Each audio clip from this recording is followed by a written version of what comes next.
autumn mist, the smell of wet earth, then the thunder of 50,000 hooves, drumming a rhythm that had conquered empires from Damascus to the Pyrenees. In October 732 the most feared cavalry force in human history charged into the heart of Europe, certain of victory. Drunk on months of unchallenged conquest, they slammed into a wall of men who shouldn't have been there. 15,000 Frankish infantry, standing shoulder to shoulder on a cold hillside. Foot soldiers with no horses, no mobility, no chance against the warriors who had shattered every army from Persia to Spain.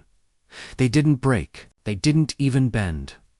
What happened next rewrote the rules of medieval warfare and changed the course of Western civilization forever. This is the Battle of Tours, the day when mathematics bowed to mythology, when the unstoppable force of Islamic expansion met something it had never encountered before: Frankish stubbornness, backed by perfect terrain. The day a bastard named Charles earned the title that would echo through 1,000 years.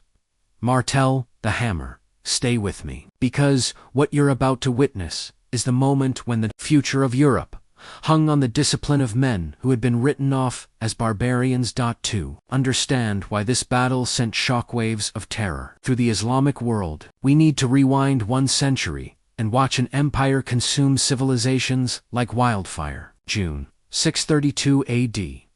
The Prophet Muhammad died, and what followed was the most explosive military expansion in human history. Not over centuries, but in a single generation that saw one army conquer half the known world. Picture the speed of it. By 634, Arab armies had taken Damascus. By 636, they'd crushed the Byzantine and Persian empires in the same year. Ancient superpowers, gone in months. By 642, Egypt had fallen. By 711 AD, the Umayyad Caliphate had swallowed North Africa, crossed into Spain, and crushed the Visigothic kingdom in a single summer. Think about that. In less than a human lifetime, Islamic armies had conquered from India to the Atlantic Ocean. The speed, the scale, the totality was unprecedented. And the cavalry, dear God, the cavalry. Light horsemen who moved like desert wind, struck like lightning, vanished before enemies could react. Composite bows that could punch through chainmail at 300 yards. Each warrior commanded multiple horses, rotating mounts to maintain killing speed for days. They carried a tactical doctrine, perfected through 80 years of warfare, mobility, and the arrow storm that had broken every formation from China to Spain. By 732, they were looking north, toward Francia. The rich monasteries of Gaul glittered like unguarded treasure. Tours, one of the wealthiest cities in Christendom, held riches that made raiders' eyes gleam. Between Islamic domination of Europe stood only the fractured, feuding Frankish kingdoms. Here's where it gets insane. The Franks weren't even unified. They were a patchwork of rival nobles, fighting each other more than external threats. Real power rested with Charles, bastard son of Pepin, who had spent 7 brutal years fighting a civil war just to become mayor of the palace. 7 years of savage warfare against his own relatives. Pied won through tactical brilliance and absolute ruthlessness. His enemies admitted one truth: Charles never lost. Duke Odo of Aquitaine learned about Islamic warfare the hard way. In 732, Governor Abdey al-Rahman al-Ghafiqi assembled the largest invasion force ever to enter Francia. Conservative estimates put it at 30,000 warriors, with some sources suggesting 50,000. This wasn't a raid. This was conquest backed by an empire stretching from the Atlantic to the Indus. Abd. Al-Rahman swept through Aquitaine like a flood. Bordeaux was sacked with calculated brutality. Duke Odo tried to stop them at the Garonne River. It was a massacre. The Arab cavalry encircled his forces. Arrows darkened the sky, and within hours Odo's army ceased to exist. He fled north with a handful of survivors, desperately seeking the one man who might stop the unstoppable. Charles received Odo's plea with cold calculation. Odo was a rival, an enemy, but Charles was looking at something bigger. If Tours fell, Paris lay open. If Paris fell, Francia collapsed. Charles made his decision with ruthless pragmatism. Ally with his enemy and make a stand. Not because he wanted to, but because the alternative was unthinkable. But before we dive into the clash that decided Europe's fate, hit that like button if you love these moments when history pivots, and subscribe, because we're covering battles that literally shaped your world. Now, let's talk about the armies about to collide. The Umayyad force advancing through Francia was a masterpiece of military organization. The cavalry. Everything began and ended with cavalry. Light Berber horsemen on small, tough horses, wearing minimal armor, carrying composite bows that could send arrows through chainmail at impossible distances. Behind them rode Arab shock troops in chainmail, wielding lances, curved sabers, and javelins. These men had perfected the feigned retreat, drawing enemies out before wheeling to encircle and destroy them. But here's what made them terrifying. Each warrior controlled 3 to 5 horses, fresh mounts, for pursuit, for retreat, for sustained mobility that let them strike anywhere, anytime, and vanish before reinforcements arrive. The baggage train was enormous, groaning with months of plunder, gold from churches, holy relics, fine fabrics, weapons, and thousands of slaves. This was a mobile treasure fleet, guarded by the most successful military force in the world. al-Rahman himself was the perfect commander. In his 50s, a veteran who had risen through competence and courage, cultured, literate. But don't let that fool you. He'd led charges that shattered shield walls, ordered complete destruction of resistant cities. He believed utterly in his destiny to carry Islam to the ends of the earth. For months, he'd marched through Francia, virtually unopposed. Every force that tried to stop him had been crushed. His confidence was justified. Against this mobile, experienced force stood the Franks. Charles's army was almost entirely infantry, not because they lacked horses, but because Charles had made a calculated decision. He needed numbers, men who could hold ground, and he needed them fast. The core was professional warriors, household troops wearing chainmail and carrying long spears, heavy shields, axes. But the bulk was the levy, free farmers in leather armor with spears and shields. These weren't career soldiers. They were farmers pulled from harvest to face an enemy that had conquered half the world. Charles himself was in his early 40s, hardened by 2 decades of warfare, tall by medieval standards, muscular, his face scarred from old wounds, his eyes cold as winter. He didn't inspire love. He inspired absolute confidence that he knew how to win. Here's what made Charles different. He'd studied the Arabs. After Otto's defeat, Charles interrogated survivors, questioned merchants, spoke with anyone who'd witnessed Arab tactics. He understood what he faced in ways no other European commander did. He knew meeting cavalry on open plains was suicide. Matching their mobility was impossible. Conventional tactics led to conventional defeat. So Charles did something unprecedented. He chose his battlefield not to win, but to neutralize the enemy's advantages. He wasn't looking for glory. He was looking for geography. The 2 armies maneuvered for days. Charles moved deliberately, keeping options open. ABD.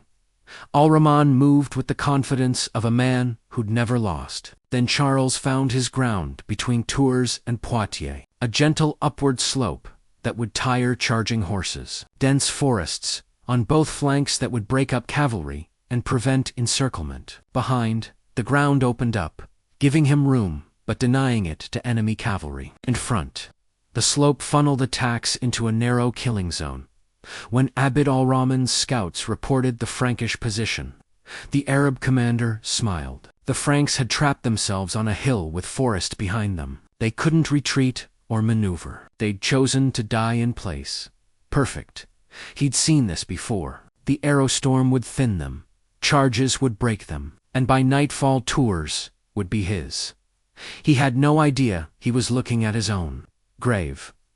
October 10th, 732 AD.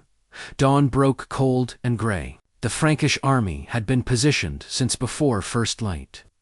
15 to 30,000 infantry in a massive phalanx that stretched across the valley. Charles had organized them into a formation not seen since Rome's fall. Front ranks were his best troops in full mail, shields overlapping to create a wooden wall. Behind them, levy troops packed tight, spear points bristling like iron quills. Charles had drilled them on one concept: hold the line, don't pursue, don't break formation, stand when arrows fall, stand when cavalry charges, stand when your brother falls and blood soaks your feet, stand and hold. The night before, Charles had walked among his men. He didn't talk about glory or God. He talked about survival. Those horsemen, he'd said, pointing at Arab campfires, they've conquered empires. They think we're already dead, but they've never faced Franks, who won't break. Stand with me today, and their children will fear the Franks for 1,000 years. It wasn't poetry. It was practical psychology, and it worked. As sun climbed higher, the Umayyad army came into view. The valley floor seemed to writhe with horsemen, thousands spreading in traditional formations. Morning sun caught on lance points, creating a river of light. War drums beat, designed to break morale. Warriors raised ululating war cries that had terrified defenders from Baghdad to Barcelona.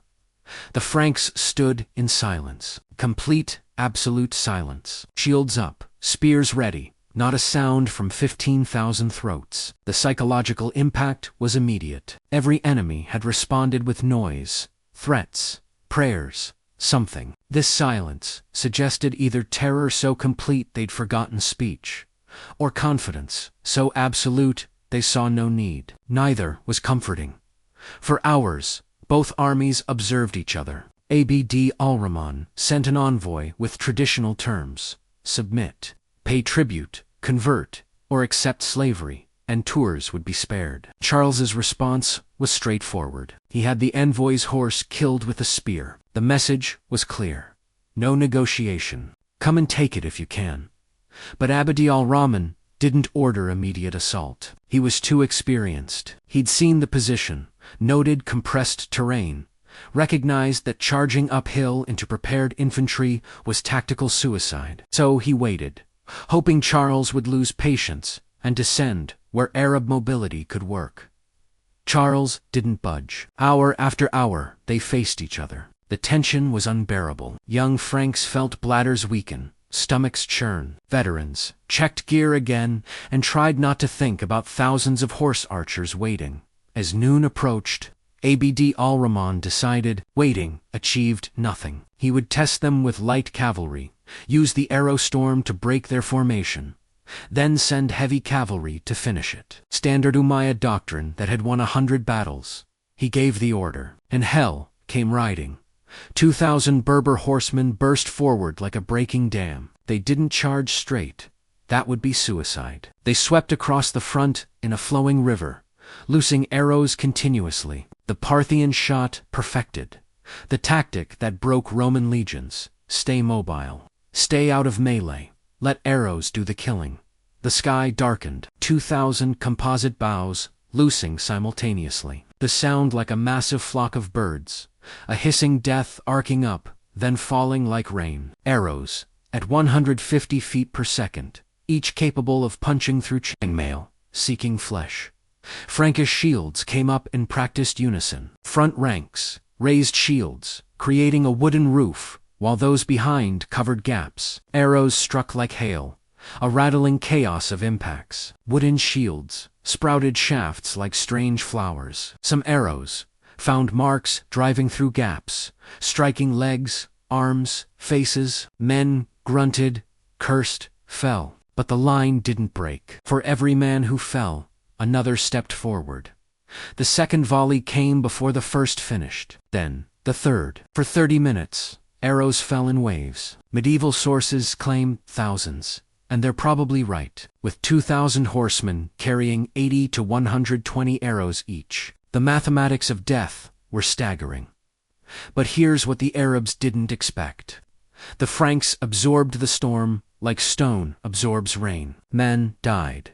Yes, dozens, then hundreds, but the formation held. Charles, had positioned heavily armored warriors up front, men whose chainmail turned imperfect hits behind them. Levy troops with heavy shields designed for exactly this. More importantly, Charles taught them, arrows and shields mean you're working. Arrows in arms or legs mean stay in formation. Only chest or headshots mean fall back. The psychological fortitude required is incomprehensible. Standing still while thousands of projectiles arc toward you, trusting your shield and God will preserve you. And still, the Franks stood still. They held. After 30 minutes, al-Rahman called off light cavalry. They'd expended most arrows and achieved what the line had thinned, but not broken. Men died, but not enough. The silent defenders still stood on their hill, shields bristling with arrows, waiting. This wasn't how it was supposed to go. Next came the feigned retreat. That classic tactic that destroyed countless armies. 1,000 cavalry charged forward, whooping, loosing arrows, then wheeling as if panicking. The tactic relied on infantry instincts. When enemies flee, you chase. You break formation in victories, heat and pursue. That's when fleeing cavalry wheels and catches you in open ground where you die. The Franks didn't move, not one step. Young warriors literally had to be held back, as instinct screamed to charge. But Charles's words echoed. Hold the line. Let them come to us. The feigned retreat played to empty air, cavalry wheeling in confusion when no one pursued.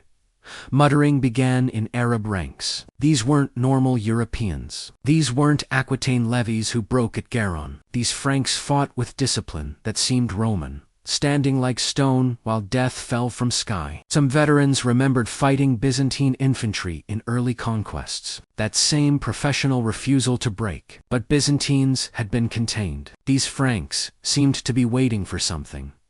They were waiting for the enemy to lose patience and charge uphill into waiting spears.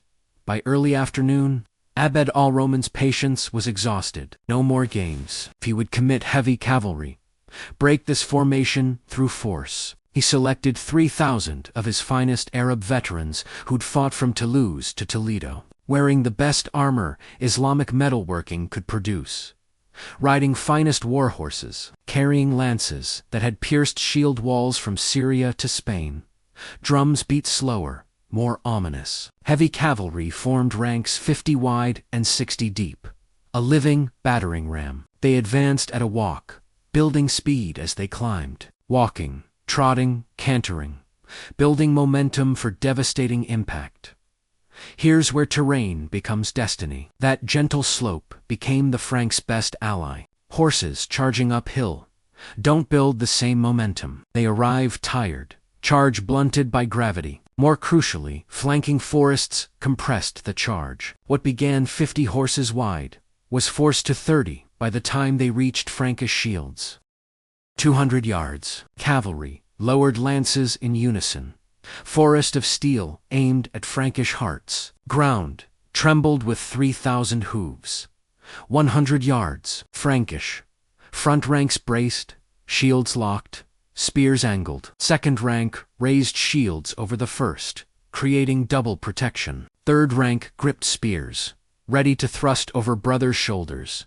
50 yards. Horses began shying, sensing the steel wall. Some tried slowing, but momentum behind drove them forward. The neat line compressed.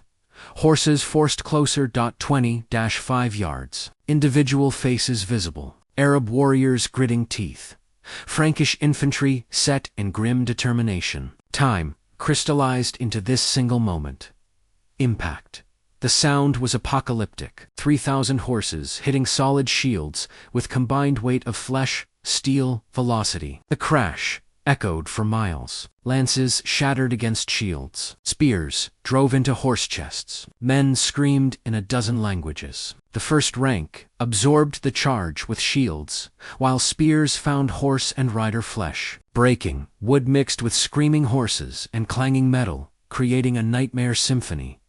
And incredibly, impossibly, the Frankish line held. It bent backward like a drawn bow, but didn't break. The front rank braced against ground and brothers behind, absorbed impact, and dispersed it through formation. Men, in first rank, died crushed or impaled. But for every Frank who fell, another stepped forward. What came next was a masterclass in infantry combat. As cavalry charge spent itself against the shield wall, as horses reared from spear forests, Frankish front ranks went to work with brutal efficiency. Long spears, for thrusting at horses and riders. Francisca, throwing axes hurled at mounted warriors point blank. Scrumissax, blades for close butchery. When cavalry forced horses into formation, the forest that compressed the charge became a death trap. Horsemen couldn't wheel away, no room, couldn't retreat, comrades pressing behind. They were trapped where Frankish spears found them, again and again. Horses fell thrashing, creating obstacles that further compressed space. Medieval warfare was never clean. But this was industrial butchery. Frankish warriors learned horses are easy to kill when they can't maneuver. That cavalry armor designed against cavalry leaves vulnerabilities to infantry. That trapped mounted men are more vulnerable than men on foot. The Franks killed with workmanlike efficiency. The heavy cavalry reeled back after 15 minutes, leaving hundreds dead. Horses with spears in chests stumbled. Riders who lost mounts tried fighting on foot and were cut down. The cream of Abd al-Rahman's cavalry retreated in disorder, shocked by their failure. But the Umayyad machine didn't quit. These warriors had taken fortified cities through bloody persistence. One failed charge meant nothing. Abd al-Rahman ordered another assault, and another. Wave after wave threw themselves at the Frankish position throughout afternoon. Paul broke against Frankish shields, like waves against cliffs. By late afternoon, the slope was a charnel house. Dead horses created barriers new attackers had to navigate. Ground churned into crimson mud. Wounded from both sides cried for water, for mothers, for death. The smell was overwhelming. Blood, shit, sweat, torn open bodies. The Franks took casualties too. Every charge killed dozens. Arrows continued falling. Front ranks were ground down steadily. But Charles's genius showed in organization. He'd arranged forces in depth. Fresh warriors rotating forward to replace exhausted fighters. The Roman tactic of relieving front lines, lost for centuries. Rediscovered by necessity as sun descended, Abd al-Rahman faced crisis. Hours of assault achieved nothing but massive casualties. His cavalry was exhausted, arrows running low. The Frankish line still stood. Force. Doubt spread through ranks like poison. These weren't supposed to be elite. These were barbarian farmers. Were they holding? Then nature betrayed the Arab cause. Afternoon sun warmed the valley. Churned earth mixed with blood and melting frost creating mud. Not firm cavalry ground, but sucking muck that grabbed horses' hooves. The Arab mobility advantage, already negated by terrain, died completely. But Abd al-Rahman was too committed. Honor demanded victory. Faith demanded victory. The wealth in his baggage train, the reputation of Umayyad arms, demanded these Franks be crushed. He began organizing one final, massive assault. He never got the chance. What happened next is the moment historians still debate. The turning point, wrapped in confusion. Rumors swept through Arab ranks. The baggage train is under attack. Whether this was Duke Odo's flanking raid or panicking camp followers, sources don't agree. But the effect was catastrophic. This wasn't a national army fighting for homeland. This was a raiding force whose motivation was plunder. That baggage train represented months of wealth. Gold from churches, silver from estates, holy relics, fabrics, weapons, thousands of slaves. Every warrior had personal stake in that treasure. When word spread of attack, cavalry units began peeling away. Not overtly, but small groups suddenly had pressing reasons to secure their property. What began as trickle became stream. Disciplined formations dissolved. Abd al-Rahman saw his army disintegrating and did what true commanders do. He rode forward into chaos, trying to rally through personal example, shouting orders, striking cowards with his saber, positioning himself at critical points. It was his last decision. In swirling confusion, surrounded by panicking troops, Abd al-Rahman fell. Some sources say a Frankish spear found him. Others suggest he was struck in the retreat. A few hint he was killed trying to stop fleeing soldiers. The exact circumstances are lost. What matters? The Arab commander died, and with him died hope of restoring order. Medieval armies were built around commanders. With Abd al-Rahman dead, there was no unquestioned authority. The army became individual units, each calculating its own survival. The retreat began in earnest. Not organized withdrawal, but increasingly panicked flight. Cavalry streamed away toward camp, toward the road south, toward anywhere but this cursed valley. The Franks, exhausted beyond endurance, didn't pursue. They couldn't. Of those who stood in mourning, thousands were dead or wounded. Those standing could barely hold weapons. Charles made the decision he'd made all day. Discipline over glory. He held the line, refused to let troops chase fleeing enemies. This showed remarkable wisdom. Night was falling. His men were exhausted. The enemy, even retreating, numbered thousands, pursuing into darkness, in unfamiliar terrain, with scattered cavalry potentially reforming. That's how you turn victory into disaster. As darkness fell, both armies processed what happened. Franks lit fires and tended wounded with rough battlefield medicine. Arrows pulled or pushed through. Wounds packed with snow. Mail cut from swollen flesh. Those too hurt to survive were given mercy strokes. Men who stood all day finally collapsed. Shaking with exhaustion and shock, Charles walked among troops through the night, checking positions, encouraging the living, closing dead eyes. He knew the battle might not be over. Arabs could reform, return at dawn with vengeance. He kept half his force, alert, ready to reform the shield wall. Dawn on October 11th revealed truth. The Arab army was gone completely. During night, survivors had fled south, leaving behind dead and most of their baggage. Tents stood empty. Fires smoldered. Aquitaine's treasure lay scattered like offerings to gods who hadn't answered. Frankish scouts, approaching the abandoned camp, couldn't believe their eyes. Months of plunder, abandoned in panic. Gold chalices, illuminated manuscripts, fine silks, weapons, armor. Wealth enough to fund Charles's kingdom for years.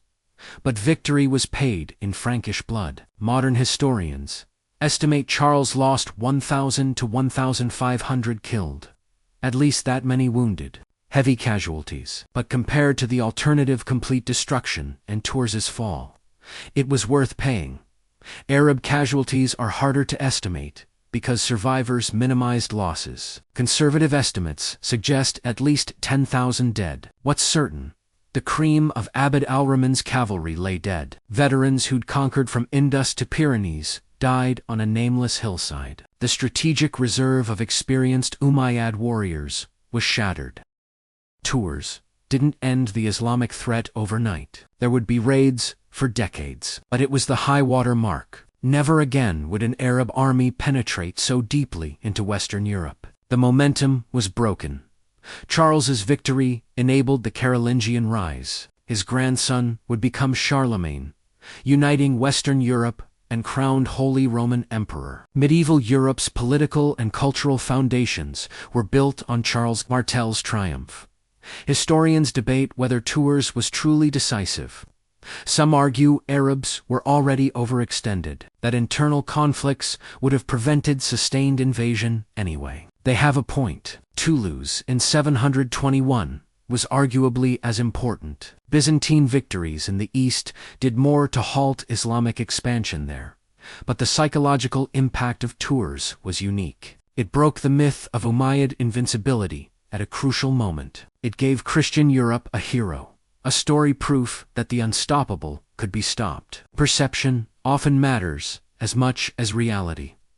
Edward Gibbon called Tours one of history's decisive battles, arguing if Charles had lost, Europe would have become Islamic. Modern historians roll their eyes at such speculation. They're probably right to be skeptical, but Tours stopped a specific, immediate threat. Whether the invasion would have succeeded long-term is unknowable. What's knowable?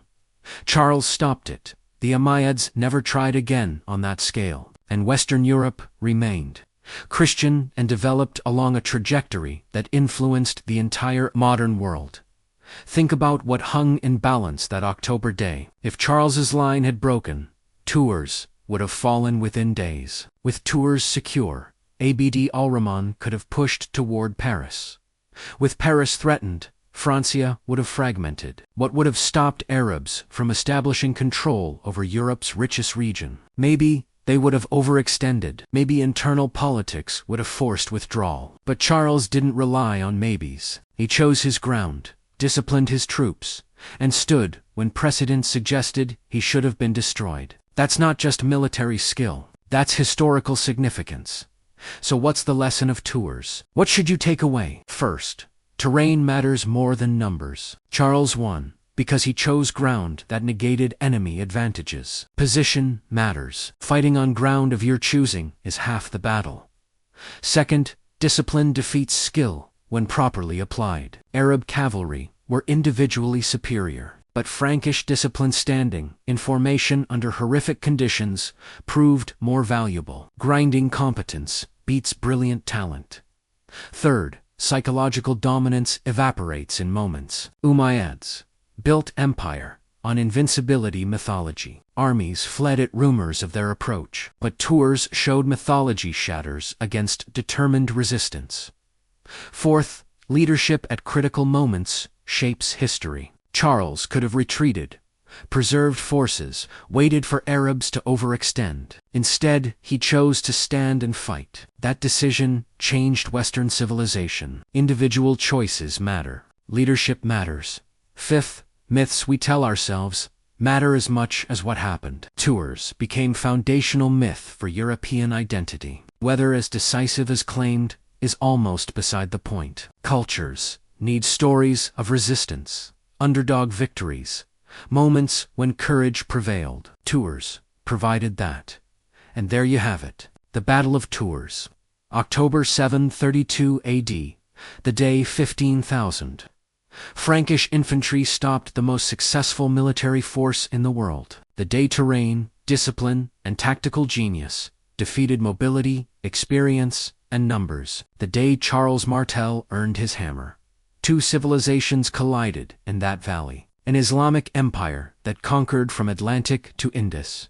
A Frankish kingdom emerging from Roman collapse. Two military cultures. Two futures meeting in battle. And in that meeting, Europe's future was decided. The monastery schools, where classical learning was preserved, continued. The Papal-Frankish alliance that shaped medieval Europe was secured. Cultural development, leading to universities, cathedrals, Renaissance art, followed a path that might have been very different.